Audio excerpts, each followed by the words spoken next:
Hey everyone, Andre here, and if you're watching this video, then there's probably a pretty good chance you either picked up or are planning to a new Nintendo Switch OLED.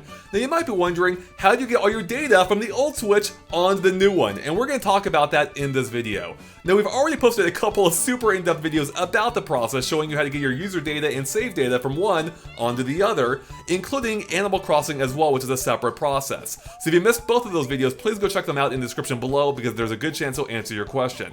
However, with that being said, the process in typical Nintendo fashion is more complicated than it probably should be, and we still had a lot of questions from people, some common questions I wanted to address in this video. In addition, there's a PSA I want to give you about the OLED for something you should be careful about that we'll talk about at the end of this video. So if you want to skip ahead, feel free. Otherwise, let's talk about the transfer process for these two things. So first up is a common question, or one of the most common questions was, will Splatoon 2 and the Pokemon game save files transfer over? Because those are some of the only games, period, on Switch that don't use the cloud save service from Nintendo Switch Online. Meaning, if you just take your profile and just log in on this Switch without transferring it, you're not going to be able to redeem those saves because they're not there. You can't back them up. So, if you transfer it normally though, like I show off in the video, like from one Switch to the other, I have good news for you. Yes, they transfer over like any other save file, except for of course Animal Crossing, which is its own weird thing, as we've already talked about. So, Splatoon 2, Pokemon, they'll work just fine on your new Switch as long as you follow the typical transfer process of bringing your account from one to the other. Alright, hopefully that makes sense. Next up, people were asking about the SD card. Like, does it really matter when you switch it from one to the other, from one Switch to the other Switch?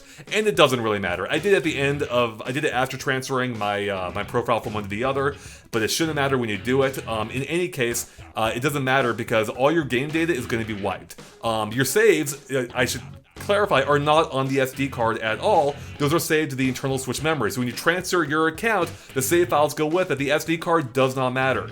The only thing you're really losing that it's going to delete is all your actual game data that you downloaded. That includes DLC. So you're going to have to re-download all the games off the eShop and your DLC after doing so, unless of course you own the physical games, in which case you'll have to grab the DLC.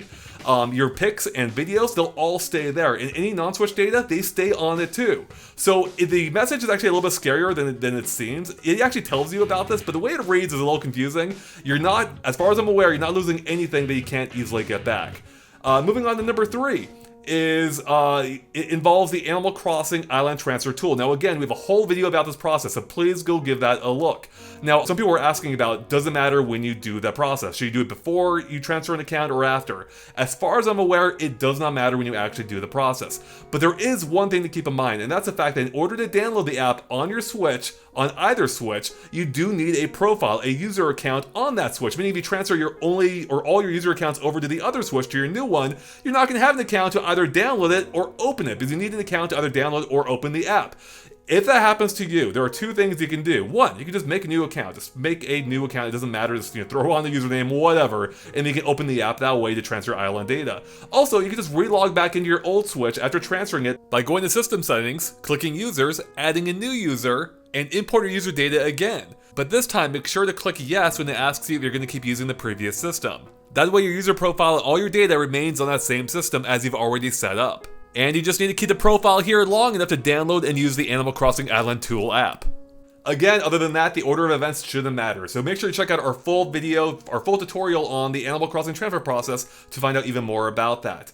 Finally, for number 4 is one thing I forgot to mention that doesn't transfer over as well using the transfer process or SD cards, and that is Miis. So if you want to transfer your Mii over, you're going to have to go to System Settings, go to the Mii section, go to the creator, and you'll find a send option in there for you to send it from one system to the other. You can always, of course, recreate the Mii, but it is easier to send it over. I lost my Mii, I forgot to do so. So yeah, there you go. Finally, I have a quick PSA about the Nintendo Switch OLED, because apparently it actually has a screen protector of sorts already on it, or it's an adhesive layer of some kind. And it's pretty difficult to see, but you can peel it off if you work enough at it. But don't do it. It's in the instructions here. They recommend not to peel the adhesive layer. They call it an what do they call it here? An anti-scattering adhesive film. That sounds pretty important, so I would recommend keeping it on. You should still be able to apply any other screen protector you want on top of it. Just don't peel the one off that came on it. It is pretty important to the functionality and look of the screen, seemingly. So definitely keep it on. It's not a layer that's meant to be removed, so just keep that in mind. Don't peel off the layer.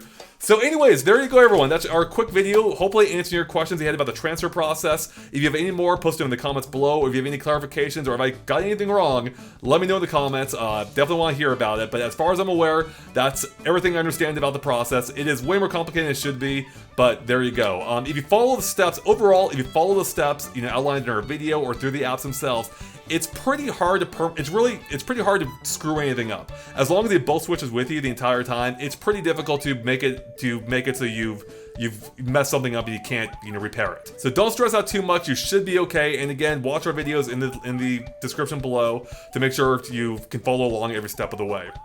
So with that, thanks for watching, and of course, stay tuned to GameXplain for more on the Switch OLED, the transfer process maybe, and everything else Nintendo as well. We'll catch you later. Bye everyone!